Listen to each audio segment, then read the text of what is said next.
মহান আল্লাহ বলেন, ফাকিমুস সালাওয়াতুজ যাকাত, পৃথিবীর মানুষ তোমরা সালাত আদায় করো, পৃথিবীর মানুষ তোমরা যাকাত প্রদান করো। ওয়াতাসিমু বিল্লাহ, পৃথিবীর মানুষ তোমরা আল্লাহর বিধানকে শক্তভাবে আঁকড়ে চেপে ধরো। হুয়া মাওলাকুম, আল্লাহ হচ্ছেন তোমাদের অভিভাবক। নি'মাল মাওলা ওয়া নি'মান নাসির, তিনি হচ্ছেন উত্তম অভিভাবক, তিনি হচ্ছেন উত্তম সহযোগী।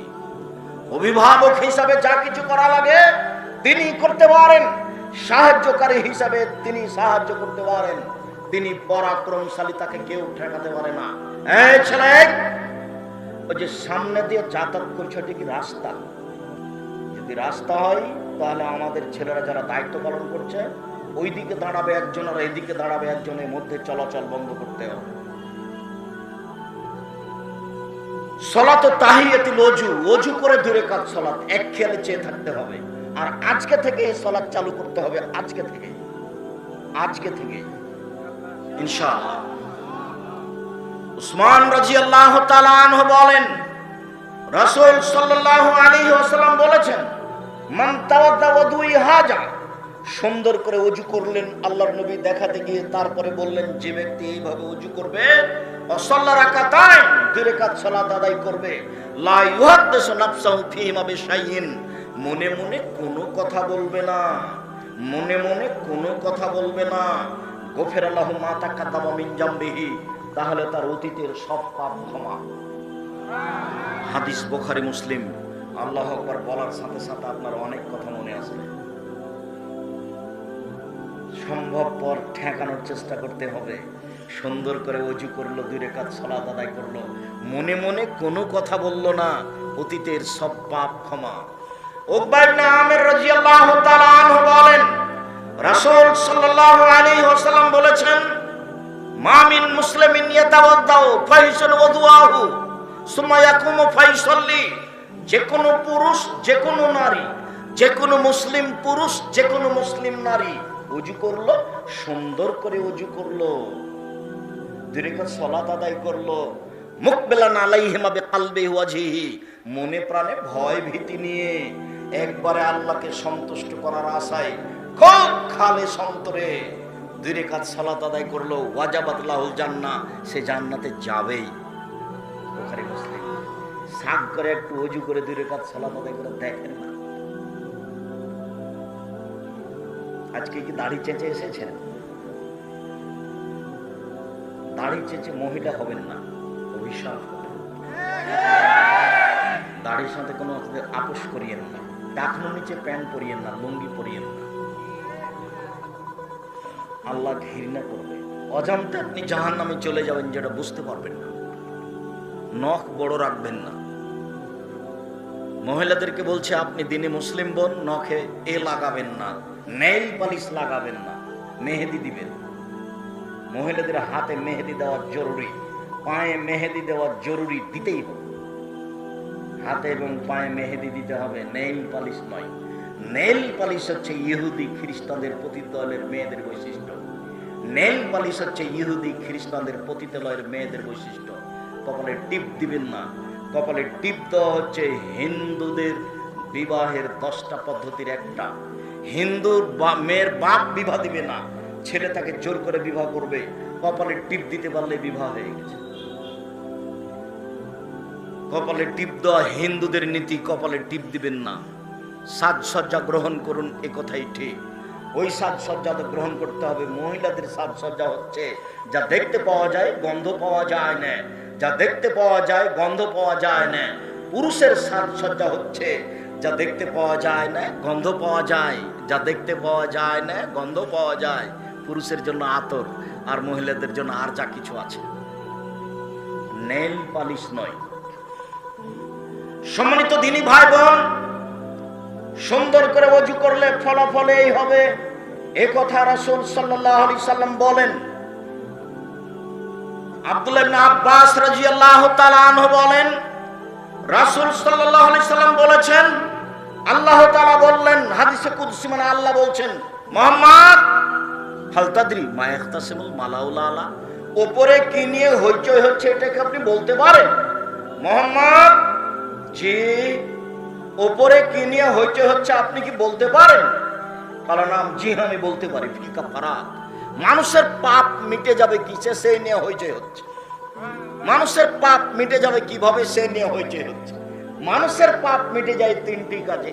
এক, আল মাকসু ফিল মাসাজিদ বাদা সালাওয়াতে, সালাতের পরে বসে বসে তাসবিহ তাহলিল কাজ করলে পাপ মিটে যায়।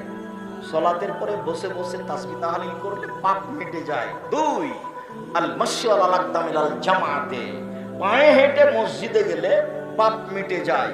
তিন, ইসবাগুল উজি আল মাকারিহে, কষ্টের সময় শীতের সময় সুন্দর করে ওযু করলে পাপ মিটে যায়।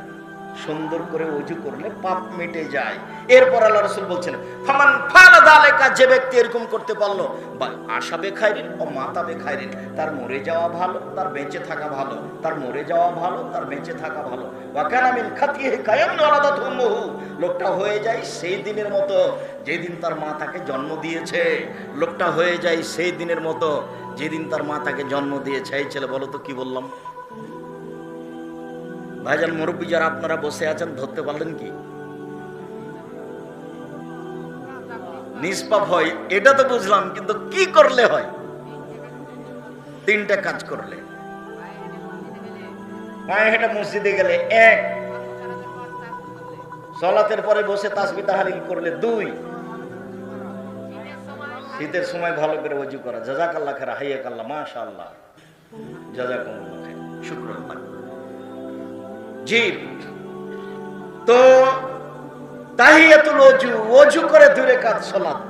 9 ধরনের সালাত হবে আপাতত। আরেকটা বলে নি, তারপরে শেষ করছি। বুরাইদা রাদিয়াল্লাহু তাআলা আনহু বলেন, আসবাহা রাসূলুল্লাহ সাল্লাল্লাহু আলাইহি ওয়াসাল্লাম ফাদা বেলালান, একদা ফজরের সালাত আদায় করেই আল্লাহর নবী বেলালকে ডাকলেন, বললেন, বেলাল, বেমা সাবাকতানি ইলাল জান্নাত, তুমি আমার আগে জান্নাতে গেলে কিভাবে? বেলাল, তুমি আমার আগে জান্নাতে গেলে কিভাবে? মা দাখালতুল জান্নাতা কাত্তু ইলা সামিতু খাসখাসাতা আমামি, যতবার আমি জান্নাতে ঢুকি দেখি তুমি আমার আগে আগে জুতা পায়ে দিয়ে হাঁটো। যতবার আমি জান্নাতে ঢুকি দেখি তুমি আমার আগে আগে জুতা পায়ে দিয়ে হাঁটো। ঘটনা কি বেলাল, তুমি বলো তো? বললে, বেলাল বলছেন, ইয়া রাসূলুল্লাহ, মা জানতু কাত্তু ইল্লা সালাতু রাকাতাইন, যখন আমি আজান দিই তখনই 2 রাকাত সালাত আদায় করি। যখনই আমি আজান দিই তখনই 2 রাকাত সালাত আদায় করি। ওমা আসাবানি হাদাসুন কাত্ত ইল্লা তাওয়াদ্দাতু ইনদাহু ওয়া রাআইতু আনাল্লাহ রাকাতাইন, আর যখনই আমি ওযু করি তখন আমি 2 রাকাত সালাত আদায় করি। যখনই আমি ওযু করি, ওযু ভেঙে গেলে ওযু করি, ওযু করলে 2 রাকাত সালাত আদায় করি। তখন আল্লাহ রাসূল বলেন, বেহমা বেলাল, বুঝেছি, এই কারণে তুমি আমার আগে আগে জান্নাতে জুতা পায়ে দিয়ে হাঁটো। বেলাল, আমি বুঝেছি তুমি কিভাবে, কেন আমার আগে আগে জুতা পায়ে দিয়ে জান্নাতে হাঁটো। বলেন তো কি?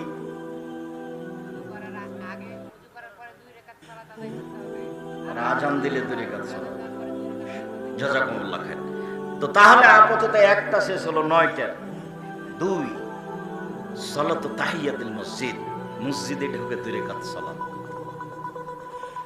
কাতাদা রাদিয়াল্লাহু তাআলা আনহু বলেন, রাসূল সাল্লাল্লাহু আলাইহি সাল্লাম বলেছেন, ইযা দাখালা আহাদুকুমুল মসজিদা ফালা ইয়াজলিস ক্বাবলা ইউসাল্লি রাকাতাইন, 2 রাকাত সালাত আদায় না করে কেউ যেন না বসে।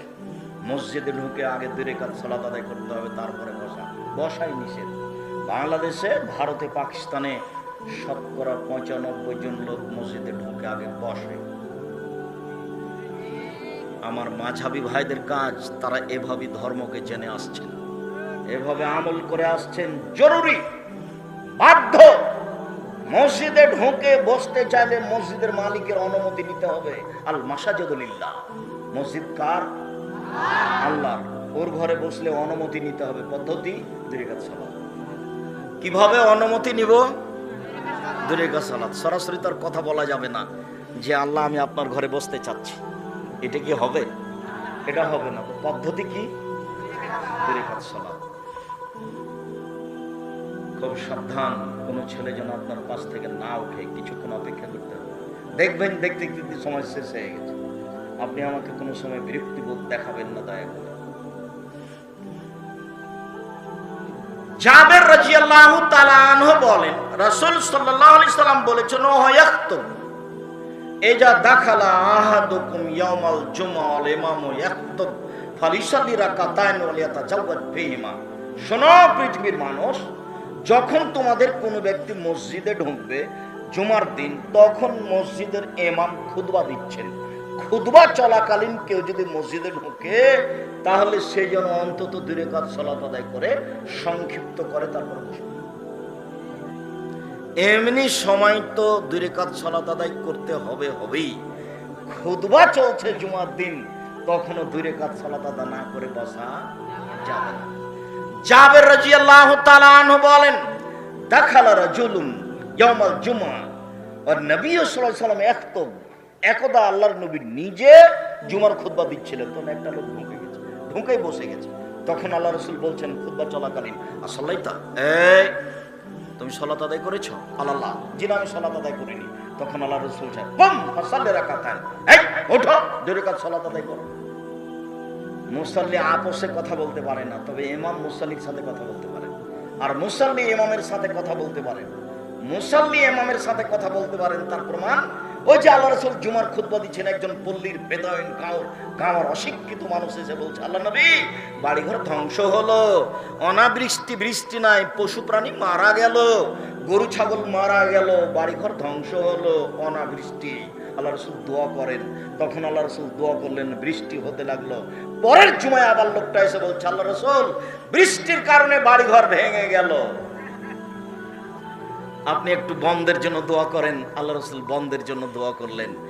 এই যে খুতবা চলছিল, তখন মানুষ আল্লাহ রাসূলের সাথে কি বললেন, কথা বললেন। আমি বুঝাতে পারিনি কথা। মুসাল্লি ইমামের সাথে কথা বলতে পারে, ইমাম ও মুসাল্লির সাথে কথা বলতে পারেন, ইমাম কথা বলতে পারেন, তার প্রমাণ এই যে লোকটা ঢোকে কি করেছিল, বসে গেছে।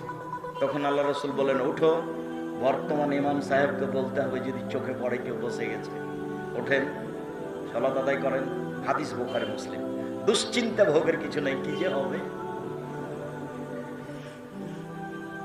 আল্লাহর রাস্তে কোনোদিন দুর্বল কথা বলার প্রয়োজন হয়নি। আপনি যেটা শুনছেন সেটা নিয়ে কোনো সময় মাথায় ব্যথা নেবেন না।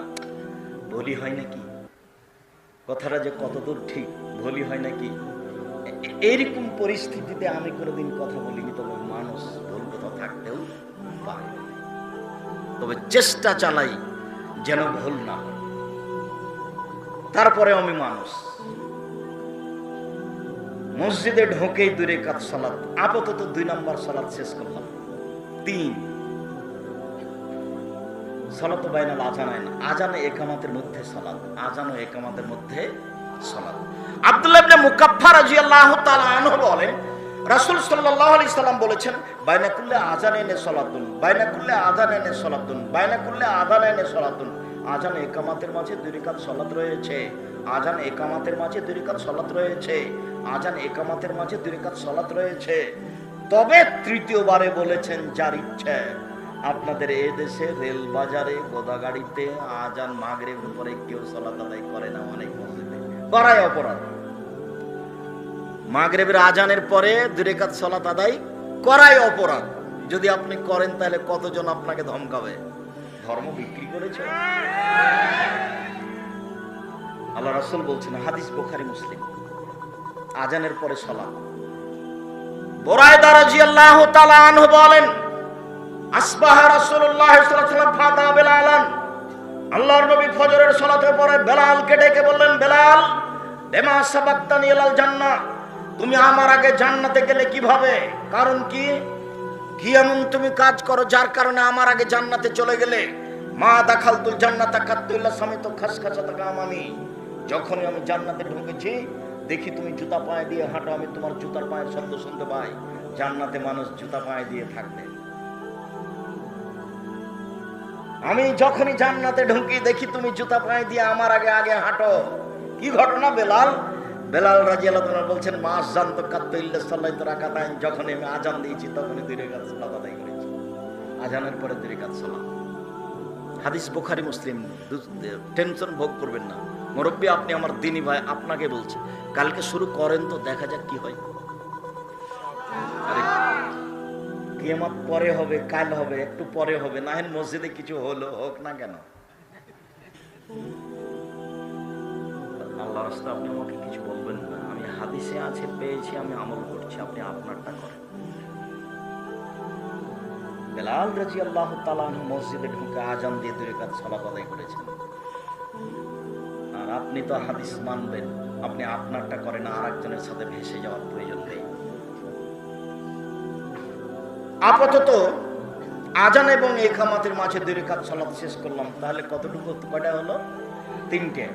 মধ্যের ব্যাপারে যেটা ছেড়েছি সেটা আবারও বলে আসছি, জরুরি মসজিদে ঢুকে বসতে পাবেন না, 2 রাকাত সালাত আদায় করতে হবে, বাধ্য। চাঁপাই নবমজের ভাষাতে তুই তো পড়ে তোর বাপকে পড়তে হবে, এই নীতি হাদিসের। আপনি এটা গতি মেনে নেবেন, বসার কোনো সুযোগ নেই। যদি না পড়তে পারেন তাহলে কোথায় কি আছে দাঁড়িয়ে দাঁড়িয়ে দেখে বের হয়ে চলে আসে। এই কথাটা মনে রাখতে হবে, এটা মসজিদের অধিকার না দিয়ে কেউ বুঝতে পারবে না। আমরা মসজিদেই থাকি, এটা ভিন্ন কথা।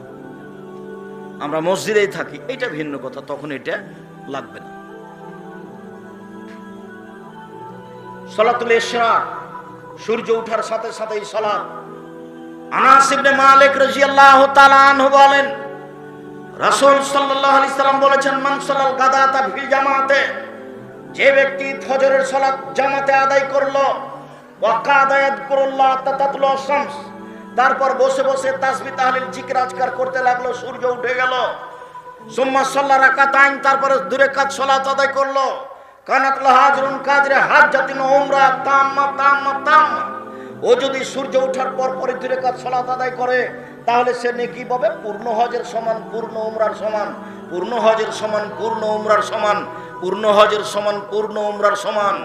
ফজরের সালাত জামাতে আদায় করে যদি ওখানে বসে থাকে, পেশাব পায়খানা লাগলে যাবে, বাড়ির কোনো কাজে লিপ্ত হতে পাবে না। প্রয়োজনে মসজিদে হেঁটে হেঁটে তাসবিহ করবে, নিজের গতিতে থাকবে, আমার দিকে চেয়ে থাকতে হবে এক খেয়ালে।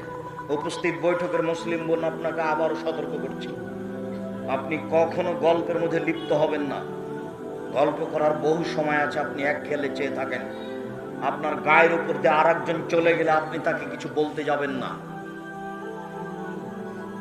আমি আপনার জন্য এসেছি, আপনার আমি কিছু না কিছু উপকার করতে চাই, আল্লাহ কবুল করুক, আল্লাহুম্মা আমিন।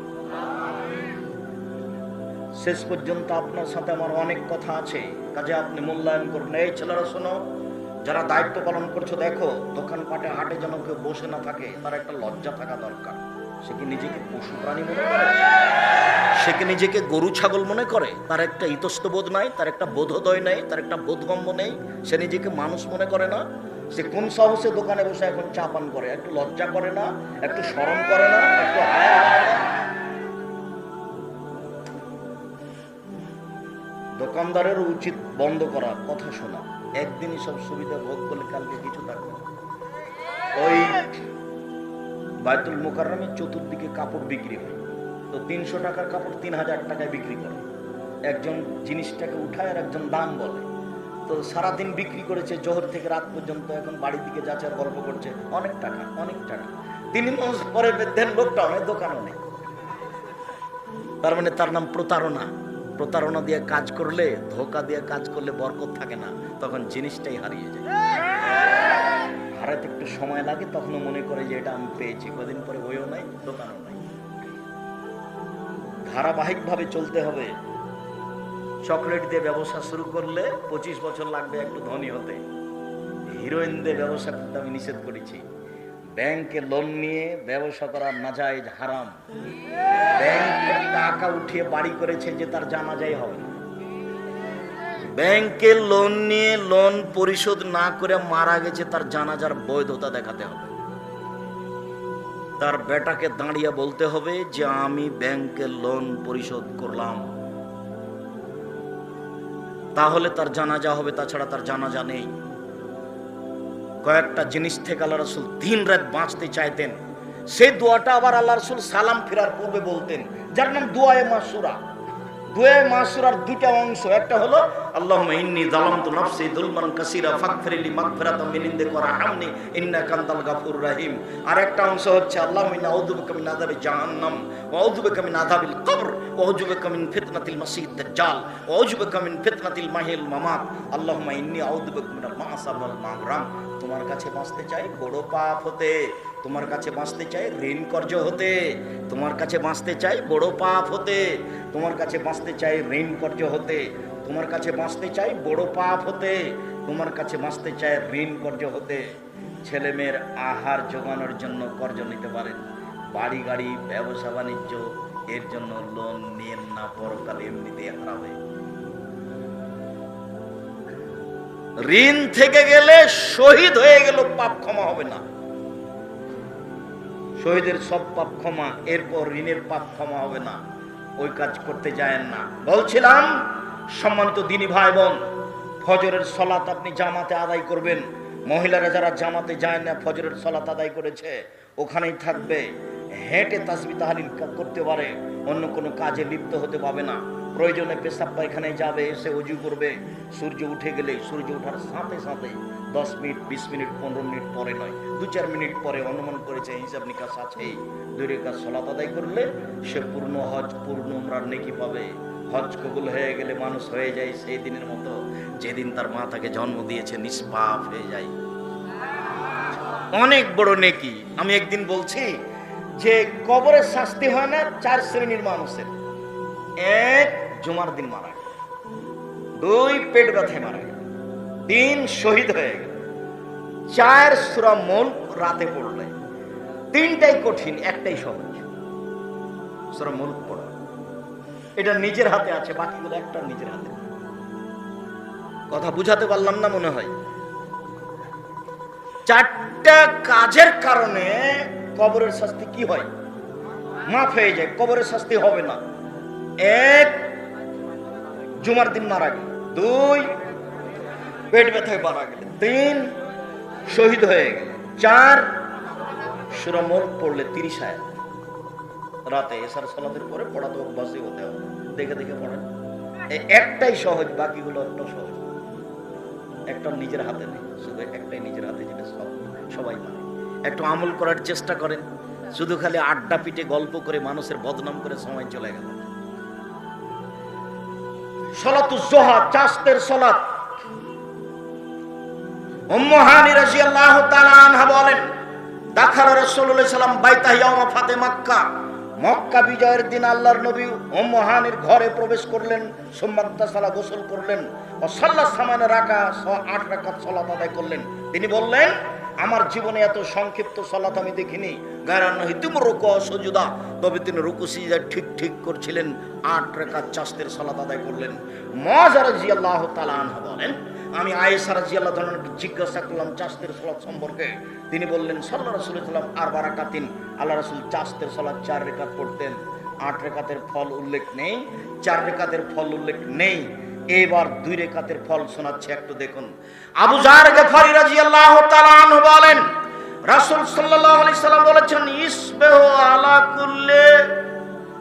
আলা কুল্লি সুলামা মিন আহাদিকুম সাদাকা।